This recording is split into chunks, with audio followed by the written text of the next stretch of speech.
최민식이라고 하는 유명한 영화 배우가 주연을 한 디즈니에서 만든 드라마가 있습니다. 보신 분들도 계시겠지만 카지노라는 드라마인데, 드라마 초반을 보시면 이 배우가 사설 도박장을 운영하며 이제 카지노에 이력을 쌓아가는 장면이 있습니다. 그런데 저 드라마를 보면서 그 사설 낡은 건물에, 빌딩 건물에 카지노를 차려놓고 하는 건물이 너무 익숙한 거예요. 자세히 들여다보니까 여기 김포 차부, 옛날 차 터미널 뒤쪽에 있는 그 노래방 그 건물에서 그 드라마를 촬영했더라고요. 우리 동네네 했는데, 그 드라마의 모티브가 된 마야광이 얼마 전에 한국에 송환이 됐죠. 그는 자신의 닉네임을 전세계라고 텔레그램 닉네임을 썼다고 합니다. 무슨 의미냐면 전 세계의 마약을 다 구해줄 수 있다라고 하는 의미라고 했죠. 필리핀 감옥에서 텔레그램을 통해 국내에 엄청난 양의 마약을 퍼뜨리는 그런 조직의 총책이었습니다. 전 세계 말고도 그 이름이 또 있는데, 필리핀의 그 유흥도시 앙헬레스에서 잔조라고 하는 이름으로 불리고, 그래서 사설 카지노를 운영했을 때의 이름입니다. 그리고 이 박광렬이 필리핀 사법당국의 처벌을 받은 사건이 사탕수수밭 3명의 살인사건으로 잡혔을 때의 이름이 박광렬이죠. 마약, 도박, 그리고 살인, 모두 한 인물이 세 범죄를 저지르며 가졌던 이름입니다. 보도를 보셔서 알겠지만은 필리핀에서 징역 60년을 선고받았는데 한국에 돌아올 일이 없었던 그가 어쩌면 그 필리핀 감옥이 자신의 마약 유통 사업에 가장 안전한 장소였을런지도 모르겠습니다. 만일 이번에 국내에 소환되지 않았다면 하여튼 최소한 수십 년간 마약왕을 통해 우리 한국 땅에 전 세계에 엄청난 양의 마약이 유입이 되었을 겁니다. 그만큼 이 마약이라고 하는 것이 우리 한국 사회에 대단히 가까이 와 있다라고 하는 겁니다. 저희들이야 그런 생각조차 떠올리지 않으니까 먼 일 같지만, 우리 사회생활을 하는 젊은 친구들이 홍대나 이런 데서 조금의 돈만 사용을 하면 이 약물들을 금세 구할 수 있다라고 하죠. 성별과 시대를 구분하지 않고 인간의 정신을 지배하는 약물은 어쩌면 우리 현대 사회의 사람을 타락시키는 선악과 같은 모양으로 불쑥 우리에게 다가올 수 있겠다 싶습니다. 마약왕을 체포하면 끝이 나는가? 그렇지 않죠. 또 다른 마약왕이 등장하지 않겠습니까? 법이라고 하는 것이 응당 감당해야 할 영역이 있지만, 인간의 정신과 마음을 지배하는 이 악마의 약물은 법이 최종 심판을 내리지 못합니다. 인간을 파괴하는 이러한 유혹과 이러한 약물을 이겨낼 수 있는 것은 결국 우리 사람의 마음입니다. 단단하며 무장된 마음이죠. 그런 만큼 이 시대의 환경은 사람의 마음을 쉽게 무너뜨릴 수 있는, 그래서 많은 사람들이 마약과 같은 약물에 더 의존할 수밖에 없는 일들이 많아진다면 아마 계속된 박광렬과 같은 그런 사람들이 대기를 하고 있을 겁니다. 그래서 오늘은 어쩌면 어떻게 우리가 이 단단한 마음, 그리고 무장된 마음, 그리고 넉넉히 이 고난의 환경을 이겨낼 수 있는 그러한 넉넉히 악마의 유혹을 우리가 어떻게 이겨낼 수 있는 마음을 가질 수 있는가라고 하는 내용을 가지고 오늘 말씀을 좀 나누려고 합니다. 특별히 우리 학생들이나 젊은 청년들이 또 잘 들었으면 좋겠습니다. 예수님의 십자가 고난과 고통과 못 박히심을 예언하는 대표적 구약 말씀인 오늘 이사야서의 본문에서 우리는 이 단단한 마음으로 나갈 수 있는 그런 길을 찾아볼 수 있습니다. 첫 번째 말씀 한번 보시겠습니다. 읽었던 거지만 아침마다 나를 깨우쳐 주신다. 내 귀를 깨우치시어 학자처럼 알아듣게 하신다. 주 하나님께서 내 귀를 열어주셨으므로 나는 주님께 거역하지도 않았고 등을 돌리지도 않았다. 나는 나를 때리는 자들에게 등을 맡겼고 내 수염을 뽑는 자들에게 뺨을 맡겼다. 내게 침을 뱉고 나를 모욕하여도 내가 그것을 피하려고 얼굴을 가리지도 않았다. 즉 예수님이 가지셨던 마음은 때리는 자들에게 등을 맡기고 수염을 뽑는 자들에게 뺨을 맡기고 침을 뱉어도 피하지 않고 이 모든 것을 허락하신 하나님께 거역하지 않고 온전히 순복할 수 있었던 힘은 어디에서 나오는가? 바로 단단한 마음, 이 무장된 마음은 어떻게 시작될 수 있었던가? 본문의 말씀은 그것을 귀가 열렸기 때문이다 라고 그렇게 가르쳐주고 있습니다. 귀가 열렸다는 말은 다른 의미로는 알아차렸다라고 하는 의미죠. 무엇을 알아차렸는가? 이 고난과 고통이, 이 시련이 무엇을 위해서, 무엇을 만들어내기 위해, 어떤 결과를 세우기 위해 있는 것이라는 것을 예수님은 알아차리셨다는 거예요. 그게 귀가 열렸다는 이야기고 그것이 학자처럼 들었다라고 하는 메시지가 되는 겁니다. 내 얼굴에 침이 잠깐 튀기는 것을 견뎌낸다면 이 세상에서 신앙을 가졌다는 이유로, 교회를 다닌다는 이유로, 복음대로 믿고 살고자 한다는 이유로 많은 모욕을 견뎌낼 때에 그 결과가 있다면, 내 등에 채찍 자국이 나는 아픔을 견뎌낸다면, 이 세상에서 하나님의 목적을 이루기 위해 사는 사람들이 당하게 되는 아픔을 그들도 견뎌내고 이겨낼 수 있다면 그 결과를 알기 때문에 나의 등을 능히 대적자들에게 맡길 수 있다는 그런 말씀이죠. 이것이 알아차림이고 주님이 내 귀를 여셨다라고 하는 것입니다. 그래서 예수님은 단단한 마음을 가질 수 있었다는 것이죠. 환경이 고통스럽지만 그러나 이 고난과 고통의 끝이 무엇인지를 알도록 우리의 귀가 열린다면 우리는 이 세상에 악마의 유혹과 같이 다가오는 약물 따위의 유혹에 넘어가지 않고 넉넉히 이겨내고 버텨낼 수 있고, 또한 그런 자리에 선 사람들을 건져낼 수 있고, 마약왕으로 준비된 다음 타자들을 우리가 삼진 아웃 시킬 수 있지 않겠습니까?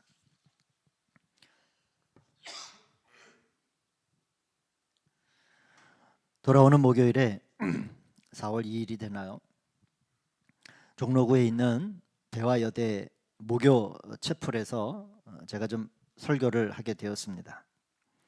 주로 예배를 드리는 채플에 참여하는 학생들이 대략 1학년, 2학년 학생들이라고 하는데, 다른 부흥회 집회 말씀을 준비하는 것보다 여간 신경이 쓰이는 게 아니에요. 어떤 메시지를 나눌까도 고민이지만 이제 21살의 친구들이 과연 처음 보는 목사의 이야기에 귀를 기울일까 하는 그런 염려함도 있습니다. 언젠가 많은 부흥 집회를 다니고 연합 집회를 인도하는 참 실력 있는 설교가인 선배 목사님이 연세대학교 채플에서 설교를 한 뒤에 그 경험을 저하고 이렇게 얘기를 하며 그 생각이 났어요. 이젠 절대로 대학교 채플에서 설교 안 할 거야. 모든 학생이 고개를 숙이고 핸드폰을 보고 있더래요. 설교를 앞에 두고. 설교자들의 무덤이야 이렇게 얘기를 하는데, 그러면 어떻게 이렇게 귀를 열어 학자처럼 알게 되고 결과적으로는 그 학자처럼 귀가 열려 알아차리게 된 그래서 생긴 이 단단한 마음과 생각을 가지게 되는 어떻게 그러한 열매를 맺게 될 수 있을까? 그것은 하나님의 말씀에 순복하고자 하는 마음이 있어야 합니다. 하나님의 말씀은 생명이고 길이고 진리이고 사람을 살리고 사람을 세우는 말씀이야 하는 하나님의 권위에 대한 순복함이 있어야 됩니다. 그런 다음에야 들려지는 말씀의 귀가 열리고 알아차리게 되는 거죠. 내 귀를 깨우치사 학자처럼 알아듣게 하신다라고 하는 말씀은 그 사람이 학자와 같은 학식이 있고 위치가 있고 신분이 있어서 학자처럼이 되는 게 아닙니다. 하나님의 권위를 절대적으로 인정하고 받아들일 수 있을 때 그가 학자가 되는 거예요. 성경의 학자는 바로 그러한 학자입니다. 그래서 학자가 되어 우리의 이 환경과 지금 우리가 만나는 이 어려움이나 때로는 이 고통이 알려주고자 하는 그 내용을 비로소 내가 알게 되는 거예요. 그게 학자처럼입니다. 현재의 이스라엘은 별로 입에도 거론하고 싶지 않는 나라이지만은 성경에 이스라엘에 많은 하나님의 뜻이 담겨진 사건이 많이 있는데 이런 사건이 있습니다. 성경을 잘 읽으신 분들은 기억하시겠지만은 압살롬의 반란이라고 하는 그런 사건이 있습니다. 다윗 왕이 그때는 이제 통일 이스라엘이죠. 분단된 이스라엘이 아니라 다윗의 통치 후반기입니다. 대략 다윗이 왕 위에 오른 지 20년에서 30년 정도가 될 거라고 학자들은 예상을 하는데 다윗의 아들 압살롬이 아버지를 배반하고 왕위를 찬탈하려고 반란을 일으킵니다. 반란을 일으켜요. 이스라엘 최초의 자기들끼리 싸우는 내전이라고 할 수 있죠. 다윗은 이 내전으로 인해 자신들의 그 도시가 파괴당하는 것을 원치 않아 아들과의 전쟁을 피하고 자진 피난을 떠나게 되죠. 왕으로서 부끄러운 일이고 비참한 처지가 됩니다. 이때의 장면이 기록된 것이 사무엘하 16장에 기록이 되어 있는데 이렇게 피난길을 쭉 떠나가는 다윗 일행이 기드론 골짜기를 지나고 감람산을 넘고 베냐민 지파 지역을 갈 때에 시므이라고 하는 이름을 가진 사람이 피난길에 다윗의 일행을 쫓아오며 다윗 왕에게 돌을 던지며 이런 말을 합니다. 두 번째 말씀 한번 보시죠. 시므이가 다윗을 저주하며 말하였다. 영영 가거라. 이 피비린내 나는 살인자야. 이 불안당 같은 자야. 내가 사울의 집안 사람들을 다 죽이고 그의 나라를 차지하였으니 이제는 주님께서 그 핏값을 모두 너에게 갚으신다. 이제는 주님께서 이 나라를 너의 아들 압살롬 손에 넘겨주셨다. 이런 형벌은 너와 같은 살인자가 마땅히 받아야 할 재앙이다 라고 사무엘하 16장 7절 8절에 이렇게 기록이 되어 있어요. 여러분 생각해 보세요. 아무리 아들의 반란을 피해 도망자처럼 피난길을 떠나는 왕 다윗이지만 그래도 여러분 왕 아닙니까? 그리고 다윗의 일행과 함께하는 군사가 충성파, 다윗을 위해 죽기로 작정한 충성파 600명이 지금 함께 가고 있는 거예요. 그래서 신하들이 이렇게 말합니다. 죽은 개가 높으신 임금님을 저주하는데 어찌하여 그냥 보고만 계십니까? 제가 당장 건너가서 그의 머리를 잘라오겠습니다. 이렇게 얘기를 해요. 당연한 얘기죠. 추정컨대 대략 50에서 60 사이에 그 시므이라고 하는 노인 한 명을 다윗 왕 일행이 처리를 못하겠습니까? 그냥 1초도 안 걸려 머리를 베어올 수 있어요. 그러나 이때 다윗은 이 시므이의 이 저주를 앞에 화면에 나오는 이 말씀 같은 이 저주를 학자의 귀로 듣습니다. 학자처럼 들어요. 그래서 이렇게 목을 베어오겠습니다 라고 하는 이 신하에게 다윗이 세 번째 이렇게 얘기를 해요. 왕은 대답하였다. 나의 일에 너가 왜 나서느냐? 주님께서 그에게 다윗을 저주하라고 분부하셔서 그가 저주하는 것이라며 그가 나를 저주한다고 누가 그를 나무랄 수 있겠느냐? 그런 다음에 다윗의 모든 신하에게 말하였다. 생각하여 보시오. 나의 몸에서 태어난 자식도 나의 목숨을 노리고 있는데 이러한 때 하물며 저 베냐민 사람이야 더 말해 무엇하겠소? 그 다음이 중요해요. 주님께서 그에게 그렇게 하라고 시킨 것이니, 예? 다시 한번, 주님께서 그에게 그렇게 하라고 시킨 것이니 그가 저주하게 내버려 두시오. 다윗은 저 나이든 한 노인의 저주를 경멸하지 않고 부끄러워하지 않고 그것을 뭐라고 들었어요? 주님이 시키신 것으로 학자처럼 들으신 거예요.